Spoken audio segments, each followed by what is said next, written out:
வணக்கம். Welcome to கதை திரட்டு. இந்த வீடியோவில் நம்ம என்ன கதை கேட்க போகிறோம்னா, நீ இல்லாமல் நான் இல்லை கதையின் 13வது பகுதி. நம்ம சேனலை இது வரைக்கும் சப்ஸ்கிரைப் பண்ணாதவங்க சப்ஸ்கிரைப் பண்ணுங்க. பக்கத்தில் இருக்கிற பெல் ஐக்கானை கிளிக் பண்ணி ஆல்ங்கிற ஆப்ஷனை ப்ரெஸ் பண்ணுங்க. ஸோ தட் நான் போடுற கதைகளை உடனுக்குடனே நீங்கள் கேட்கலாம். வாங்க கதைக்குள்ளே போகலாம். சரி டாட், நான் டாக்ஸியில் ஆஃபீஸ்க்கு போகிறேன். என் வண்டி ஆஃபீஸ்க்கு அனுப்பி வைங்க என்ற சிபி இருவரின் பதிலையும் எதிர்பாராமல் மருத்துவமனையை விட்டு வெளியே செல்ல தேன்மொழியுள் நிம்மதி படர்ந்தது. ஆனால் விஜயகுமாருக்கு இதில் ஏதோ சரியில்லை என்ற சந்தேகம் வேர்விட்டது.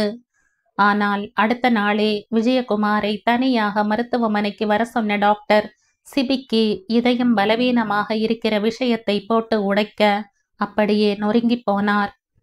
உடம்பில் இருக்கிற சக்தி எல்லாம் ஸ்டா போட்டு உறிஞ்சி எடுத்த மாதிரி தொய்ந்து போய் அமர்ந்திருந்தவரிடம் அதிக சந்தோஷத்தையும் அதிக துக்கத்தையும் தாங்குகிற சக்தி சிபியின் இதயத்திற்கு இல்லை என்று விவரித்து கொண்டிருந்த மருத்துவரிடம், ஏன் டாக்டர், இதுக்கு ஏதாச்சும் ஆப்ரேஷன் இருக்கா என்றார் அப்பாவியாக.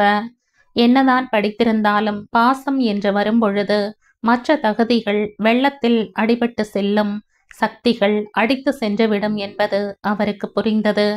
மருத்துவரும் அவரின் கேள்விக்கு சன்னமாக புன்னகைத்து, அப்படி எதுவும் செய்ய முடியாது மிஸ்டர் விஜயகுமார் என அடுத்த கேள்வியாக, என் மகனுக்கு கல்யாணம் செஞ்சு வச்சா இந்த பிரச்சனை சரியாயிடுமா என்றார் நப்பாசையுடன்.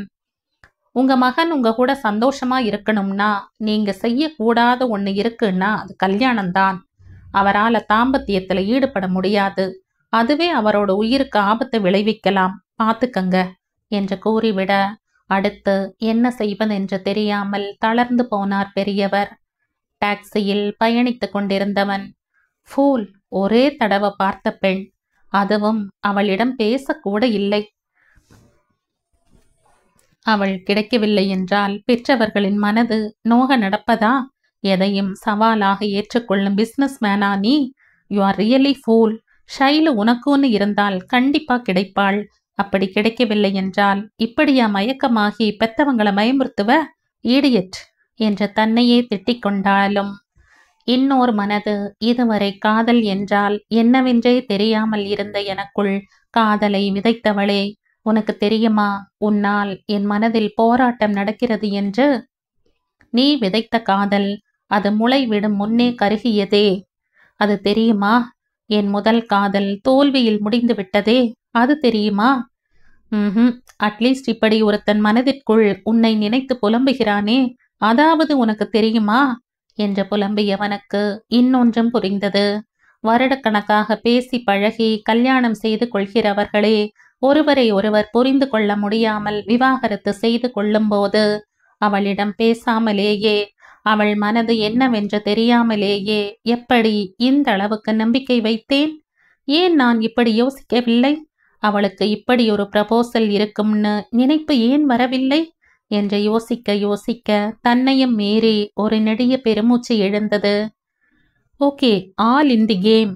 ஒருவேளை காதலித்த பிறகு அவள் கிடைக்கவில்லை என்றால் அதன் வலி இதைவிட பெரிதாக அல்லவா இருக்கும்? தேங்க் காட் என்று ஒரு வழியாக தன்னை தேற்றி கொண்டு ஆபீஸ் போய் சேர்ந்தான்.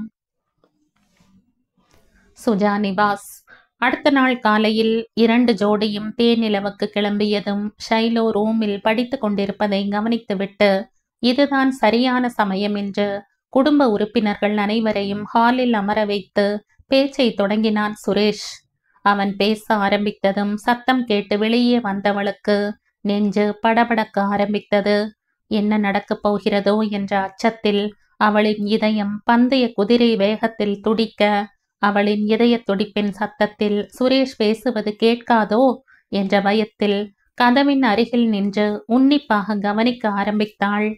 சுரேஷ் முதலில் எப்படி ஆரம்பிப்பது என்று கொஞ்சம் குழம்பி கொஞ்சம் தயங்கி பிறகு தைரியத்தை துணை கழைத்து கொண்டு, மாமா, நான் சொல்றத தப்பா எடுத்துக்காதீங்க, என்னை மன்னிச்சிடுங்க, உங்க பேச்ச மீறேன்னு தப்பா நினைச்சுக்காதீங்க என்ற பலத்த பீடிகையுடன் ஆரம்பித்தவன், எனக்கும் ஷைலவுக்கும் இந்த திருமணத்துல சம்மதமே இல்லை என்று பட்டென்று உடைத்துவிட பெரியவர்கள் மூவரும் ஸ்பஷ்டமாக அதிர்ந்தார்கள். சில வினாடிகள் ஊசி போட்டால் கூட பெரிதாக சத்தம் கேட்கும் அளவிற்கு அங்கு அமைதி நிலவ, முதலில் சுதாரித்த சஞ்சய், அன்று நான் கேட்டதற்கு சம்மதம் என்று சொன்ன பிறகுதானே நான் லாவண்யாவிடம் பேசினேன்.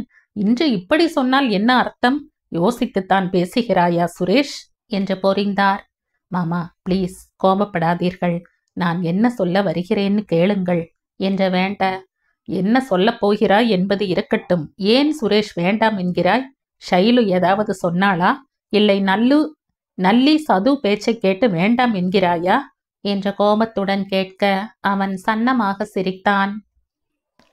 அவர்கள் இருவர் பேச்சை கேட்டு ஷைலுவை வேண்டாம்னு சொல்ல நான் முட்டாள் இல்லை மாமா. எனக்கும் ஷைலுவுக்கும் எந்த பிரச்சனையும் இல்லை. நான் வேண்டாம் என்பதற்கு காரணமே வேறு. நெருங்கிய சொந்தத்தில் திருமணம் செய்தால் பிறக்கும் குழந்தை ஊனமாக பிறக்கும் என்றதும் சஞ்சயின் பார்வை அவனை துருவ, இடைவெளி விடாமல் அதே வேகத்தில், இதை நான் சொல்லவில்லை. என் நண்பன் ஒருவன் டாக்டராக இருக்கிறான். ஒரு நாள் எதேச்சையாக என் திருமணத்தை பற்றி பேசும்போது இப்படி சொன்னான். நான் ஏற்கனவே இதை பற்றி கேள்விப்பட்டிருக்கிறேன். இருந்தாலும் நான் அதை பெரிதாக எண்ணவில்லை. ஆனால் அவன் இந்த மாதிரி நெருங்கிய சொந்தத்தில் திருமணம் செய்தவர்களுக்கு பிறந்த குழந்தைகளை பற்றிய ரிப்போர்ட்டை என்னிடம் காட்டினான். அதை பார்த்த பிறகுதான் இந்த கல்யாணமே வேண்டாம் என்ற முடிவுக்கு வந்தேன். இதை ஜஸ்ட் வார்த்தையில் கேட்டு சொல்லவில்லை. நேரிலே நிறைய இந்த மாதிரி கேஸ்களை பார்த்த பிறகு மனதில் இருந்த கொஞ்ச நஞ்ச ஆசையையும் நான் அழித்து விட்டேன் என சுஜாதாவிற்கு முகத்தில் எள்ளும் கொள்ளும் வெடித்தது. சஞ்சய் அவரை அமைதியாக இருக்கும்படி சைகை செய்ய, நீங்க எதுக்காக எங்களுக்கு திருமணம் செய்து வைக்க ஆசைப்படுறீங்க? சொந்தம் விட்டு போகக்கூடாது. அதே சமயம் நாங்கள் இருவரும் சந்தோஷமாக இருக்கத்தானே. ஆனால் கல்யாணத்துக்கு பிறகு குழந்தை குறையோடு பிறந்தால் நாங்கள் எப்படி சந்தோஷமாக இருக்க முடியும்? சொல்லுங்கள் என்று அவர்களிடமே கேட்க யாரும் எதுவும் பேசவில்லை. சஞ்சய் தம்பதிகள் கூட இதை பற்றி யோசிக்கவில்லை என்பதால் சுரேஷின் பேச்சில் இருந்த நியாயம் கூட அமைதி காக்க அவனே தொடர்ந்தான். மாமா, இந்த கல்யாணம் நடந்தால்தான் சொந்தம் விட்டு போகாமல் இருக்குமா என்றவன் தாயிடம். மா, ஷைலு உனக்கு மருமகளாக வந்தால்தான் அவள் மேல் நீ அன்பாக இருப்பாயா என்று கேட்டதும், ச்சே, என்னடா முட்டாள்தனமான கேள்வி. நீயா இப்படி கேட்கிற? அவ எப்பவுமே என் குழந்தடா. ஷைலு என்றுமே என் பெண்தான். நீ சொல்ற மாதிரி கல்யாணத்தின் அடுத்த கட்டம் குழந்தை. அதுல சிக்கல் வரும் என்று தெரிந்த பிறகு இந்த கல்யாணத்தை நடத்துவதில் அர்த்தமே இல்லை என தங்கையை அடுத்து என்ன செய்வது மாதிரி பார்த்த சஞ்சயிடம், ஆமாம் அண்ணா, நம்ம சந்தோஷத்துக்காகவும் பிள்ளைகளின் சந்தோஷத்துக்காகவும் தான் திருமணமே செய்து வைக்கிறோம். அதுவே பின்னால் நரகமாக மாறும் என்று தெரிந்த பிறகு இந்த பேச்சை இத்தோடு விடுவது நல்லது. ஷைலுவுக்கு வேறு இடத்தில் மார்பிள்ளை பார்க்கலாம்னா என்றவர். நீங்க என்ன அண்ணி சொல்றீங்க என்று அண்ணியிடம் அபிப்பிராயம் கேட்க, அவருக்கு நாத்தனாரின் மகன் பேசியதும் சரியென்றே தோன்றியதும் கணவரை நோக்கியவரிடம் சரியென்றே ஒத்துக்கொண்டார். சஞ்சய் சுரேஷின் பேச்சை முழுமையாக ஒத்துக்கொண்டாலும் மனதின் ஓரத்தில், சுரேஷை விட நல்ல மாப்பிள்ளையை எங்கே போய் தேடுவேன்? வருகிறவன் என் மகளை புரிந்து கொண்டவனாக இருக்க வேண்டுமே. இனி இது எப்படி சாத்தியம்? அப்படியே நல்லவன் கிடைத்தாலும் அவள் புகுந்த வீடு அவளுக்கு சந்தோஷத்தை கொடுக்குமா என மனம் குழம்பினார். பேச்சுவார்த்தை நல்லபடியாக முடிய சிறியவர்கள் இருவருக்கும் பெரிய பாரம் நீங்கிய உணர்வு எழ, சில வினாடிகள் அவர்களுக்கு யோசிக்க அவகாசம் கொடுத்தவன் மீண்டும், மாமா, இதே நேரத்துல இன்னொரு விஷயத்தையும் நான் உங்ககிட்ட சொல்லணும் என்று தயங்கினான். மேற்கொண்டு சொல் என்று ஊக்கம் கொடுத்த தாய் மாமனிடம், என் ஆபீஸ்ல வேலை அதிகம் இருக்கிறதுனால என்னால ஜுவல்லர்ஸை கவனிக்க முடியறதில்லை. மிகவும் கஷ்டமா இருக்கு. அடுத்தவங்களை நம்பி எத்தனை நாள் தான் இருப்பது?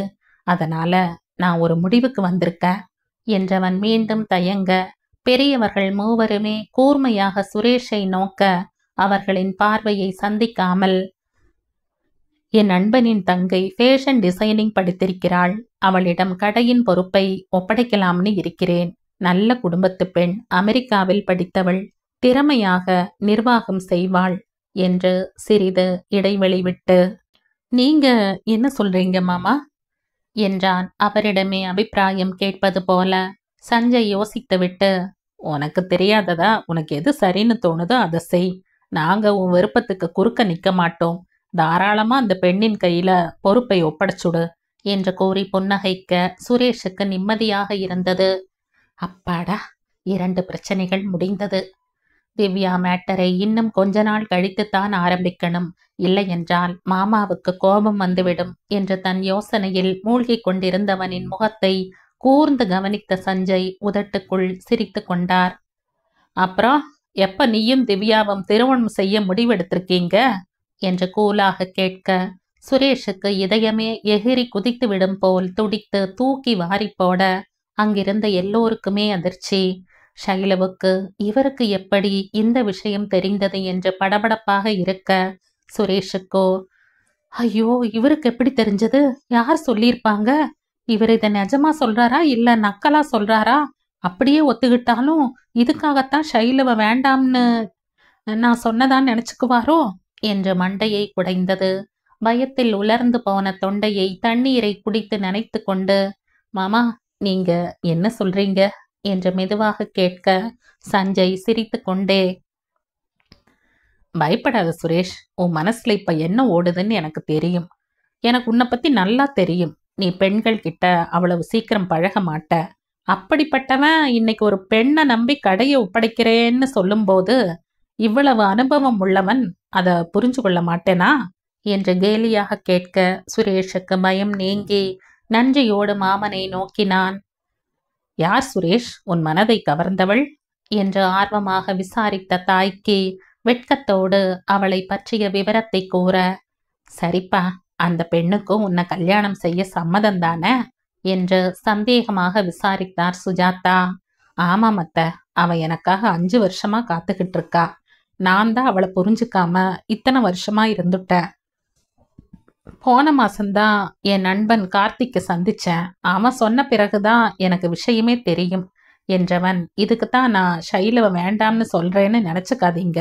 எங்கள் திருமணம் வேண்டாம்னு நாங்க முடிவு செஞ்சு 1 மாசம் ஆயிட்டது. அதன் பிறகுதான் இதெல்லாம் என்று சொல்லி முடிக்க பெரியவர்களுக்கு ஆச்சரியமாக இருந்தது.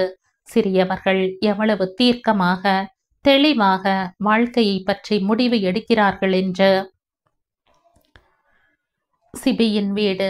வேலை முடிந்து வந்த சிபி தெளிந்து இருந்தாலும் அவனின் மனது ஷைல வசமே இருக்க பெற்றோரிடம் சிரித்து பேசிவிட்டு அறைக்கு போய் அமர்ந்து லேப்டாப்பில் தன் வேலையை தொடர்ந்தவனை ஆகாஷின் கால் அழைத்தது. சொல்லு ஆகாஷ், எப்படி இருக்க? ஹனிமூன் ட்ரிப் எப்படி போகுது என்று விசாரிக்க, அதை விட நீ எப்படி இருக்க? நேத்து நீ ரொம்ப டல்லா இருந்தியே, எனக்கு மனசே வரல இங்க வர்றதுக்கு. சொல்லுடா, ஆர் யூ ஆல் ரைட் என்று வருத்தத்துடன் விசாரித்த நண்பனுக்கு, hey don't worry man, I am quite all right என்றவன், ஊட்டியில எங்க தங்கியிருக்கீங்க? நீ ஹோட்டல்ல தங்கி இருந்தா அங்கிருந்து காலி பண்ணிட்டு என்னோட கெஸ்ட் ஹவுஸ்க்கு போய் அங்க தங்குங்க. அங்கிருந்து உனக்கு எல்லா இடமும் பக்கம். அட்ரஸ் தெரியும் இல்லையா? நாம ஏற்கனவே போயிருக்கமே. அங்க போய் கேர்டேக்கர் இருப்பாங்க, அவங்க கிட்ட நான் சொல்லி விடுறேன். நீ போய் சாவி வாங்கிக்கோ என. தேங்க்ஸ் சிபி, நான் இதை பார்த்துக்கிறேன். நீ உன் மனசை பத்திரமா பார்த்துக்கோ என்ற போனை வைத்தான். சுஜா நிவாஸ். சுரேஷ் திவ்யாவை பற்றி கூறியதும் எல்லோருக்குமே மன நிறைவாக இருந்தது. எது எப்படி இருந்தாலும் பிள்ளைகள் நன்றாக இருந்தால் போதும் என்று மூவருமே நினைத்ததால் சுரேஷின் ஆசைக்கு யாரும் தடை போடவில்லை. மூவரும் தத்தம் நினைவுகளில் மூழ்கி இருந்ததால் சற்று நேரம் அமைதியாக இருந்தது. ஷைலு ரூமிலிருந்து வெளியே வந்து லாவண்யா பக்கத்தில் அமர அவளின் தலையை பாசமாக வருடி, ஏன் ஷைலு, இதில் உனக்கொன்னு வருத்தமில்லையே என்றார் கவலை குடிகொள்ள. ஷைலு இடம் வலமாக தலையை அசைத்து, நிச்சயமா இல்லத்த, அவர் சொல்றது நியாயம்தானே. சுரேஷ் என்ன முடிவு செய்தாலும் எனக்கு சம்மதம்தான். இதுல கவலைப்படவோ கஷ்டப்படவோ என்ன இருக்கு என்று நிதானமாகவும் தெளிவாகவும் கூற பெற்றோருக்கு மகளின் தெளிவு கண்டு பூரிப்புதான். இருந்தாலும் ஷைலவுக்கு சுரேஷ் மாதிரி அவளை புரிந்து கொள்பவன் மாப்பிள்ளையாக வர வேண்டுமே என்று கவலை அவர்கள் மனதை அரிக்க சுஜாதா கணவரின் முகத்தை பார்த்தார் குழப்பத்துடன். ஆனால் அவரோ இந்த யோசனையை தூக்கி தூர வைத்துவிட்டு முதலில் தங்கை மகனின் விஷயத்தை முடிக்க வேண்டும் என்று நினைத்து கொண்டவராக, சரிப்பா, முதல்ல உன் விஷயத்தை கவனிப்போம். உனக்கும் வயசாயிட்டே போகுது. சீக்கிரம் கல்யாணம் செஞ்சு வச்சாதான் உனக்கும் வசதியா இருக்கும். லாவண்யாவுக்கும் ஒரு துணை கிடைச்ச மாதிரி இருக்கும். அதனால நல்ல விஷயத்த தள்ளி போட வேண்டாம். நீ திவ்யா வீட்டுக்கு நாளைக்கு பெண் பார்க்க வர்றதா தகவல் கொடுத்துடு. முதல்ல பெண்ணை பார்த்துட்டு அதுக்கப்புறம் 1 மாசமோ 2 மாசமோ கழிச்சு திருமணத்தை முடிவு பண்ணிக்கலாம் என்றார். சஞ்சய் கூறியதை கேட்டதும் சுரேஷுக்கு உள்ளம் துள்ளி குதித்தது. அதை வெளிக்காட்டாமல், சரி மாமா, நீங்க சொன்னபடியே அவங்க வீட்டுக்கு தகவல் கொடுத்துடுற என்று மகிழ்ச்சியுடன் கூறிவிட்டு ஷைலுவுடன் திரும்பி அவளிடம் சைகையில், கார்த்திக் மேட்டர் சொல்லட்டுமா என்று கேட்க, அவசரமாக கலவரத்துடன் வேண்டாம் என்று சைகையில் கூற, அவனுக்கு ஏன் என்று தெரியவில்லை என்றாலும் இப்போது வெளிப்படையாக எதுவும் கேட்க முடியாது என்பதால் சரி என்றான். இரு பெண்களிடமும் கலந்து பேசி முடிவு செய்துவிட்டு மகளிடம், உன் அக்கா 2 பேரும் இல்லாததால உனக்கு எந்த தொல்லையும் இருக்காது. அதனால நீ நிம்மதியா இருக்கலாம்.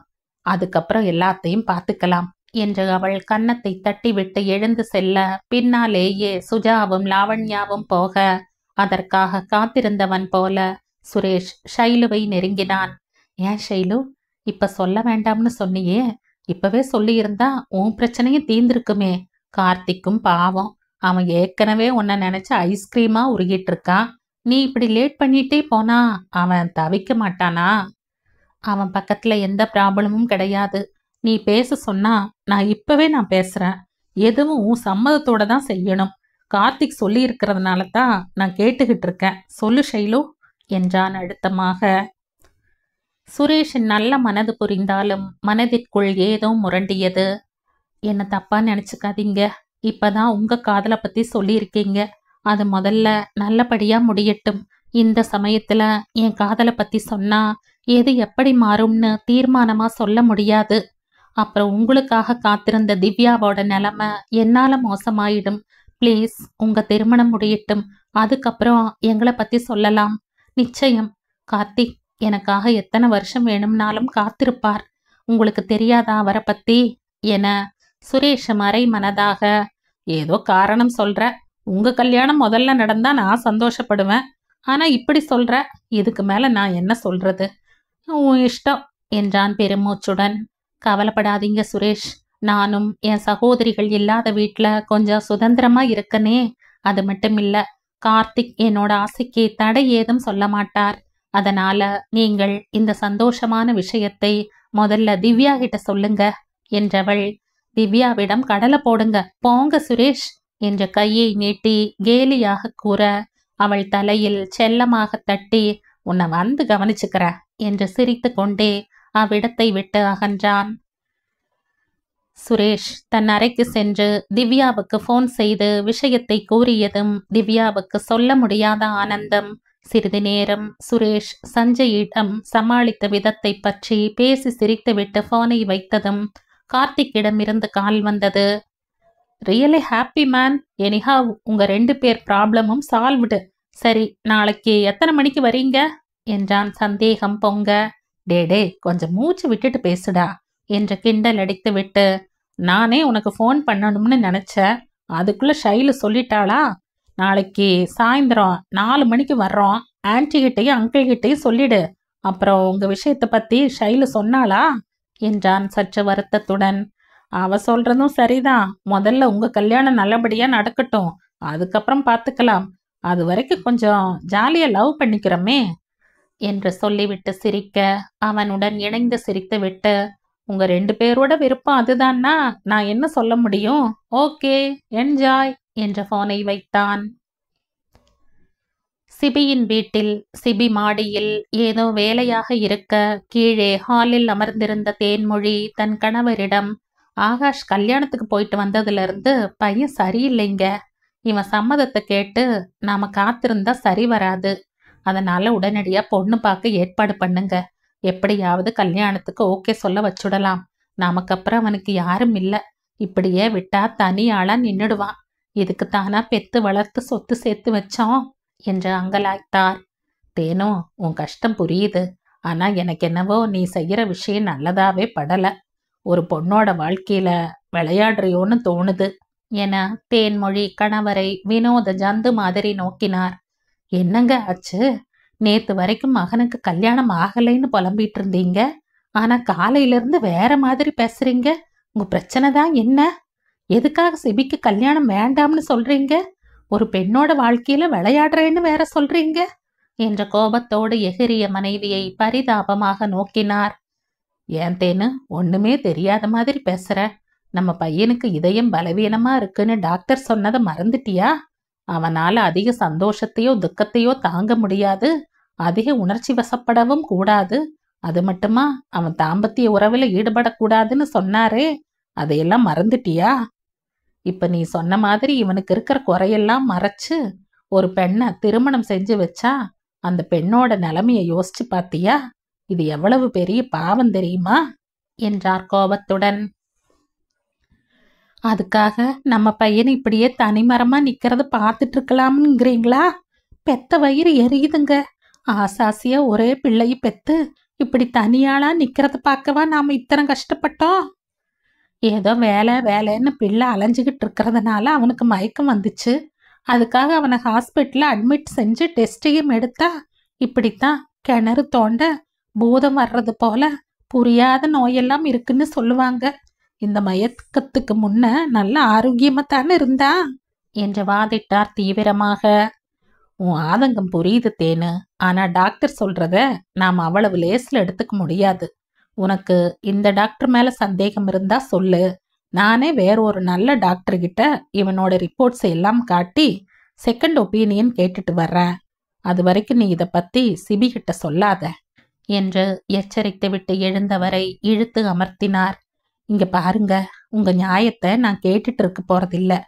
புலி எப்ப வருமோன்னு பயந்துகிட்டு காலத்தை ஓட்டுறதை விட எது வந்தாலும் ஒரு கை பார்த்துடலாம்னு களத்துல இறங்கிறது தான் புத்திசாலித்தனம் என ஒரு முடிவோடு பேச விஜயகுமார் தொய்ந்து போனார்.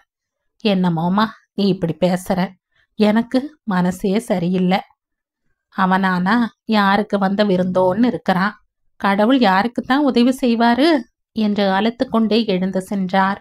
கீழே இறங்கி வந்தவன் பெற்றவர்களின் பிந்தைய பேச்சை கேட்டு ஒரு நிமிடம் அசையாது நின்றுவிட அவர்களின் வேதனையான பேச்சை கண்டு தன் மேலேயே வெறுப்பு வந்தது. நான் ஏன் கல்யாணமே வேண்டாம் என்கிறேன்? எது என்னை தடுக்கிறது? என்ன காரணம் தெரியாமலே எதுக்கு வெறுக்கணும்? பேசாமல் அவர்கள் ஆசைப்படி திருமணம் செய்து கொண்டால்தான் என்ன என்று நினைத்தாலும் ஷைலு மாதிரி ஒரு பெண் நம் வாழ்வில் கிடைத்தால் அந்த சந்தோஷத்திற்கு அளவே இல்லை. ஆனால் அந்த பாக்கியம்தான் எனக்கு இல்லையே. முகம் தெரியாத ஒரு பெண்ணை என்னால் ஏற்றுக்கொள்ள முடியுமா? வாழ்நாள் முழுவதும் அவளை தூய்மையாக காதலிக்க முடியுமா? ஷைலுவை மனதில் வைத்து கொண்டு எல்லாவற்றிற்கும் ஷைலுவோடு ஒப்பிட்டு பார்க்குமே, இது என்ன கொடுமை! ச்ச, ஏன் அவளை சந்தித்தேன்? இப்படி கொஞ்சம் கொஞ்சமா சாகிறதை விட பேசாம கனடா போய்விடலாமா என்று நினைத்தவுடன் அங்கே போனால் மட்டும் மறந்து விடுமா என்ன என்ற மனது இடித்துரைத்தது. இனிமேல் திருமணத்தை பற்றி பேசினால் மறுக்க வேண்டாம், என்ன செய்கிறார்களோ செய்யட்டும், அப்போது பார்த்து கொள்ளலாம் என்று முடிவு செய்தவன் ஒரு பெண்ணின் நினைவு இந்த அளவுக்கு பாதிக்குமா என்று தலையை கையால் தாங்கிக் கொண்டு அமர்ந்தான். மகாலட்சுமி இல்லம். அடுத்த நாள் மகாலட்சுமி வீட்டை அழகாக அலங்கரித்து வருகிறவர்களுக்கு விருந்து தயார் செய்து கொண்டிருக்க விஸ்வநாத் வெளி வேலைகளை பார்க்க கார்த்திக்கிற்கு ஆபீஸ் வேலைகள் இருந்ததால் அதை எல்லோரும் வருவதற்குள் முடிக்க வேண்டும் என்று மும்முரமாக இருந்தான். ரோஜா இதழ் கலரில் சிவப்பு பூக்கள் போட்ட மைசூர் சில்க் சேலை அணிந்து அளவான ஒப்பனை செய்து சுரேஷுக்காக டென்ஷனாக காத்திருந்தாள் திவ்யா. ஒரு பக்கம் எல்லாம் சீக்கிரமாக முடிந்தாலும் சுரேஷின் மாமாவும் தாயும் என்ன சொல்வார்களோ என்ற மெலிதான பயம் இருந்து கொண்டே இருந்தது அவளுள். அவர்களை பற்றி பயப்பட வேண்டாம் என்று சுரேஷ் சொல்லி இருந்தாலும் ஏனோ டென்ஷனாகவே இருந்தது. அதை கவனித்துவிட்ட மகாலட்சுமி அவளின் அருகில் அமர்ந்து அவள் கையை எடுத்து அதை மெலிதாக அழுத்தி, திவ்யா, பெண் பார்க்க வர்றதெல்லாம் சும்மா ஒரு சடங்குதான். கண்டிப்பா உன்னை ஷைலுவின் அப்பாவுக்கு பிடிக்கும். உங்கள் கல்யாணம் கண்டிப்பா நடக்கும், கவலைப்படாத. இந்த மாதிரி டென்ஷனா இல்லாம ஏதாவது மேகசின் படி, எல்லாத்தையும் சுரேஷ் பார்த்துக்குவான், பயப்படாத என்று தட்டி கொடுக்க திவ்யாவின் முகத்தில் குழப்பமும் பயமும் நீங்கி புன்னகை அரும்பியது. வாசலில் கார் வந்து நிற்கும் சத்தம் கேட்டதும் மகாலட்சுமியும் விஸ்வநாத்தும் ஓடி சென்று ஆரவாரமாக வரவேற்க, சுஜாதாவுக்கு மகாலட்சுமியை கண்டதும் ஆச்சரியம் உண்டாக, நீங்களா? அப்ப திவ்யா யாரு, உங்க பொண்ணா என்று வினவ மகாலட்சுமி சிரித்தார். அவர்களை வரவேற்று அமர வைத்து, திவ்யா என்னோட தங்கை பெண், எனக்கு ஒரே பையன் என்று கூறும்போதே கார்த்திக் மாடியிலிருந்து இறங்கி வந்து எல்லோருக்கும் வணக்கம் சொல்லி சுரேஷுக்கு கை குலுக்க, இவன்தான் என் பையன் கார்த்திக் என்று மற்ற மூவருக்கும் அறிமுகம் செய்து வைத்தார். சுரேஷின் பக்கத்தில் அமர்ந்த கார்த்திக்கிடம் அவன் சாஃப்ட்வேர் கம்பெனியை பற்றி சஞ்சய் விசாரித்து கொண்டிருக்க, கார்த்திக் அவருக்கு பதில் சொல்லிக் கொண்டிருந்தாலும் அவன் கண்கள் எழிலோவியமாக இருந்த ஷைலுவையே தழுவி கொண்டிருந்தது. அதை கவனித்த சுரேஷ் அவனை இரகசியமாக கிள்ள, கார்த்திக் அவனை தடுக்க, இந்த நாடகத்தை பார்த்து கொண்டிருந்த ஷைலு சிரிப்பை அடக்க பாடுபட வேண்டியிருந்தது. எல்லோருக்கும் காஃபி டிஃபன் எடுத்து வந்த மகாலட்சுமி ஷைலுவை அனுப்பி மணப்பெண்ணை அழைத்து வர சொன்னார். கார்த்திக்கை தவிர எல்லோரும் திவ்யாவையே பார்க்க, கார்த்திக் ஷைலுவையே பார்த்து கொண்டிருக்க, சுரேஷ் அவனை அழுத்தி கிள்ள கார்த்திக் துள்ளி துடித்தான். திவ்யாவை மற்ற மூவருக்கும் பிடிக்க சுஜாதா எழுந்து சென்று அவள் தலையில் பூ வைத்து கல் வைத்த நெக்லஸை அணிவித்து அவள் கன்னத்தில் முத்தமிட, கார்த்திக்கின் பார்வை ஷைலுவிடம், இதே மாதிரி நீயும் ஒன்று தர வேண்டும் என்றான் குறும்பாக. ஷைலு என மறுக்க, அங்கிருந்து எழுந்து அவளை கடந்து செல்லும் பொழுது, உன்னை அப்புறம் கவனிச்சுக்கிறேன் என்று மெதுவாக அவளுக்கு மட்டுமே கேட்கும் குரலில் சொல்லிவிட்டு போக, ஷைலு சிரிப்பை அடக்க முடியாமல் திவ்யாவை அழைத்து கொண்டு உள்ளே சென்றாள். என்ன ஷைலு, ஒரு பக்கம் பொண்ணு பார்க்கும் படலம் நடக்குதுன்னா ஒரு பக்கம் ரொமான்ஸ் ஸ்டோரி நடக்குது என்ற திவ்யாவின் கேலிக்கு வெட்கத்துடன் சிரித்து அவளை அடக்கினாள். மணமக்கள் இருவரும் பேச வேண்டும் என்றதும் அவர்களை திவ்யா ரூமிற்கு அனுப்பிய மகன் ஷைலுவிடம் பேச திணறுவதை கவனித்த பெற்றவர்கள் ரகசியமாக சிரித்தார்கள். விஸ்வநாத் வந்திருந்த பெரியவர்களை தோட்டத்திற்கு அழைத்து செல்ல, மகனை வேகமாக நெருங்கி, ஷைலு, அம்மா அப்பா வர்றதுக்குள்ள நீங்க 2 பேரும் போய் பேசிட்டு வந்துடுங்க என்று அனுமதி கொடுக்க, எல்லையில்லா சந்தோஷத்துடன் மனம் கவர்ந்தவளின் கையை பிடித்து கொண்டு தன் அறைக்கு அழைத்து சென்று கதவை சாத்தினான். ஹே, எதுக்குப்பா கதவை சாத்துறீங்க என்று சிணுங்கி கதவிலே சாய்ந்து கொண்டவளை இரு கைகளாலும் வேலி அமைத்து கார்னர் செய்ய, ஹே கார்த்திக், கொஞ்சம் தள்ளி நில்லுங்க என்ற குரலே வெளியே வராமல் வெட்கத்துடன் அவன் மார்பில் ஒற்றை விரலை வைத்து தள்ளியும் நகராமல் அவளையே பார்த்து கொண்டிருக்க ஷைலுவுக்கு இன்ப அவஸ்தையாக இருந்தது. அவளின் அனுமதி இல்லாமலேயே கன்னங்களில் ரோஜாக்கள் மலர அவளின் கன்னத்தை ஒரு விரலால் வருடி, இவ்வளோ அழகா வந்து நின்னா என்னால எப்படி சும்மா இருக்க முடியும் என்று கிறங்கி மேலும் நெருங்க, ஆஹா, இது சரி வராது, அத்தை பேசிட்டு தான் வர சொன்னாங்க, இங்க வேற என்னமோ நடக்குது, நான் போறேன் என்று அவன் கையை தட்டிவிட்டு விலக எத்தனித்தவளின் கையை பிடித்து, ப்ளீஸ் ஷைலு, இன்னும் கொஞ்ச நேரம் உன்கிட்ட பேசக்கூட முடியல, நீ என்னன்னா உன் அப்பா அம்மாவை விட்டு நகர மாட்டேங்கிற, சுரேஷும் திவ்யாவும் அவங்க சம்மதத்தோட பேசுறாங்க என்று விடலை பையன் மாதிரி அவளிடம் பேச முடியவில்லை என்ற ஆதங்கத்தில் சலித்து கொள்ள ஷைலுவுக்கு பெருமை கலந்த சிரிப்பு பொங்கியது.